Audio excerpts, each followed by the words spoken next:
Bienvenidos, esto es Homo Optimus, una producción de Total Sapiens para todos ustedes. Esta es la emisión 101, correspondiente al final de la segunda temporada de Homo Optimus. Descansaremos unos días y próximamente iniciamos con la tercera temporada y les avisaremos oportunamente, por supuesto. Pero vamos con el comentario de hoy, que es acerca de lo que hará el presidente a partir de ahora, puesto que ya rindió su primer informe, su tercero, dice él, al pueblo, su primero como presidente de manera oficial. Los otros dos informes que ellos ponen en la cuenta no corresponden a lo que establece la ley, sino que son informaciones que pues se le han ocurrido al presidente Andrés Manuel López Obrador de dar a la población con el fin de apaciguar los ánimos, sobre todo en momentos de gran duda, de gran cuestionamiento, a través de los medios de comunicación y de las situaciones que han ido prevaleciendo en la lucha contra el huachicol, esta otra lucha en contra de los gasoductos y que finalmente se han resuelto satisfactoriamente. Pero ¿qué es lo que dice en este tercero o primer informe, según se enfoque al pueblo de México? Bueno, según la nota que recreamos aquí de la jornada, aparte de otras decenas de notas que hemos visto en diversos medios de comunicación, pero basándonos básicamente en lo que dice la jornada, Andrés Manuel López Obrador asevera que el fracaso de la política neoliberal obedeció en gran medida a la visión que pretende crear la riqueza sin atender a la distribución. Cito textual, abro comillas: es claro que progreso sin justicia, porque pasa por alto que la acumulación de riqueza sin procurar distribución produce desigualdad y graves conflictos sociales, dice el presidente. En el patio de honor del Palacio Nacional dijo además que la premisa del gobierno es austeridad y honestidad. Por ello, al emprender el combate al robo de combustible, se ha logrado reducir en 94% su incidencia, lo que permitirá ahorrar 50,000 millones de pesos. Son políticas positivas, desde luego, y cualquiera las puede verificar además, y vemos que corresponden a la realidad de lo que está ejerciendo el actual gobierno. Yo creo que esto no es criticable, ni mucho menos, por el contrario, es laudable. Sin embargo, la cuestión sería: ¿a dónde van a ir a parar estos ahorros? Si al final de cuentas todo lo que se ahorra, ya sea por cuestiones de corrupción, ya sea en la lucha contra la delincuencia organizada, etcétera, o por la propia austeridad en el gobierno, se malgasta, se dilapida en programas inciertos o fallidos, va a ser la misma burra nada más que revolcada.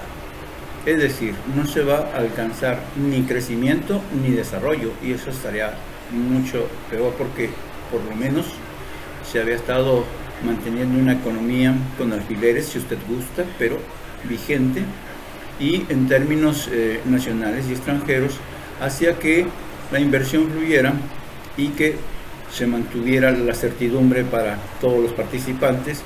Así, esa certidumbre fuera la carencia absoluta de bienestar, como sucedió con más de 50 millones de mexicanos durante los últimos años. Durante el informe, el presidente también dijo que fue muy importante el hecho de haber alcanzado un acuerdo con Estados Unidos en materia migratoria para evitar una crisis económica y social. Y ciertamente puede serlo, pero también es cierto que se vio demasiado temeroso, demasiado obsequioso con el presidente Trump, y se dio muy rápido a las presiones del gobierno estadounidense, mientras que vemos otros países, por decir algo, Corea del Norte, que sigue presionando y sigue negociando, como Irán, por ejemplo, sigue presionando, como Rusia, como China, y le podría mencionar otra vez en países. México, en cambio, a la primera que le pusieron, dijo: sí, acepto. Eso es una cuestión que es debatible, porque si bien es cierto, nosotros somos los vecinos directos, también es cierto que la capacidad del país y sobre todo el apoyo con el que cuenta o contaba al menos el presidente en ese momento, es tan amplio que podría haber resistido ese y cualquier otro embate procedente del extranjero, porque el nacionalismo en México sigue vigente. Pero bueno, fue la decisión que tomaron y se llegó a este acuerdo importante para la economía, para evitar la aplicación de aranceles y ciertamente controlar el flujo de migrantes procedentes no solo de Centroamérica, sino de otras partes del mundo, principalmente de África. En fin, en otro aspecto que destaca durante este informe, dice que el acuerdo solamente implica que México debe ser más estricto en la aplicación de las leyes migratorias. Y bien, esto es cierto, porque las leyes ya estaban ahí, simplemente que no se aplicaban, como muchas otras leyes en este país que no se aplicaban y muchas otras que todavía no se aplican a pesar de que se cuenta con ellas. ¿Y por qué no se aplican? Porque ha estado muy ocupado el presidente, la actual administración en su conjunto, con todos los problemas que ciertamente sí le heredaron, pero pues para eso asumió el poder, para eso se le concedió la oportunidad de gobernar, pues para que resolviera esos problemas, pues si no, pues hubiéramos seguido igual. En fin, en este marco López Obrador condenó los crímenes de odio motivados por la xenofobia, como el que ocurrió en El Paso, Texas. Y bueno, esto es más de lo mismo y ya lo hemos comentado en otras ocasiones. Se critica lo que sucede en El Paso, Texas, crímenes contra mexicanos, alrededor de 8 mexicanos que fueron asesinados, entre otros. Y en cambio lo que sucede en Coatzacoalcos, que mueren más de 30 personas ya, han fallecido como consecuencia de un ataque, y es de mexicanos contra mexicanos. Ahí obviamente no es xenofobia, pero sí es delincuencia organizada, sí es terrorismo de estos delincuentes para tratar de imponer sus condiciones y seguir cobrando cantidades de dinero con tal de dejarlos trabajar en paz, mientras que el gobierno dice, hagámosle fuchi y expresiones de ese tipo que de verdad pues no convienen al país, ni mucho menos. En otro punto, al ahondar sobre el ámbito económico, el presidente enfatizó en la emisión del decreto que puso fin al trato desigual en materia fiscal, al cancelar la condonación del pago de impuestos, ese mecanismo mediante el cual 108 grandes empresas, imagínese usted, se beneficiaron de las condonaciones por un monto de 213,000 millones de pesos, solamente en los últimos años. Más de 200,000 millones de pesos.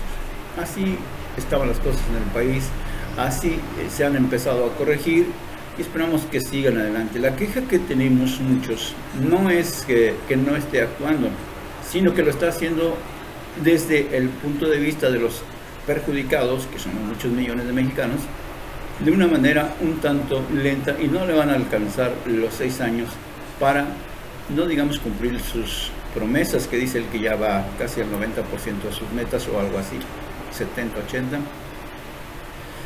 No le va a alcanzar el tiempo porque los problemas son demasiados, y si se va a esa velocidad, pues mucho menos va a lograr cubrir los objetivos. Entonces se requiere avanzar más rápido. De hecho, los comentarios posteriores al informe hacen énfasis en este aspecto. Este año ha sido pues ya declarado por la cúpula empresarial, por los demás políticos que no sean los morenistas, como un año perdido, como un año extraviado absolutamente en esta curva de proceso de aprendizaje que ocurre en todos los gobiernos y que a Moreno le ha costado muchísimo. Pero ojalá que el próximo año, lo mismo, y ahí coincido con muchos empresarios, pues que realmente venga ya la inversión, venga el crecimiento y el desarrollo económico que está necesitando este país. Más adelante en su discurso, López Obrador enfatizó en la importancia del combate a la corrupción como eje central de la política gubernamental, porque, dice él, nada ha dañado más a México que la deshonestidad de los gobernantes, porque es causa principal de desigualdad económica y social, así como de la inseguridad y la violencia que padecemos. Por eso, si me piden que expresen una frase, ¿cuál es el nuevo gobierno? ¿Cuál es el objetivo? ¿Cuál es el plan que tiene? este gobierno de la Cuarta Transformación, pues ese objetivo es acabar con la corrupción y la impunidad. Y déjenme decirles que en este aspecto, por lo que se ha visto, no se ha avanzado gran cosa en contra de la corrupción y la impunidad, ni siquiera en la inseguridad ni la violencia en el país, y seguimos empeorando en esos aspectos. En el campo económico realmente estamos en una situación muy mala en términos macroeconómicos, muy buenas en los regalos sociales que realiza el gobierno, pero que al final de cuentas pueden afectar de manera muy seria si no empieza a haber mayor inversión, si no empieza a correr el dinero para que se hagan las cosas bien. No estamos diciendo que se caiga en la corrupción, que se regalen contratos a empresas como se venía haciendo de manera leonina, sino que simplemente haya actividad que permita la creación de empleos, que permita a las empresas crecer, tener más utilidades para poder repartir a sus trabajadores. Es decir, si no se genera riqueza, no habrá ya nada que repartir. Y eso tendría que tenerlo muy claro. No es tanto que se termine todo con la concepción de lo que es la corrupción en el país, de lo que el daño que hace el hecho de que puedan delinquir de manera impune, tanto los políticos como los integrantes de la delincuencia organizada, como los propios empresarios. Es el sistema en su conjunto. Entonces, cuando habla de un cambio de régimen, me parece mucho más consistente el discurso que cuando se habla solamente de impunidad y corrupción y todo esto, porque además ni siquiera se está avanzando. Si usted cree que se ha avanzado un 5% en el combate a la corrupción, déjeme decir que está usted muy optimista. Tal como lo hemos podido comprobar en diversas entidades del país, en distintas esferas del gobierno, tanto el Poder Ejecutivo Federal como el Legislativo y el Judicial, en los poderes de los estados, con los gobernadores, con los poderes legislativos de los estados, con los propios empresarios de todo el país, pues no se ve que haya un gran cambio todavía, tanto en el aspecto de la corrupción como el de la impunidad. Esperemos que siga avanzando, que se siga combatiendo y que este impulso inicial se acelere, que no quede en una mera intención como ha sucedido en otros sexenios.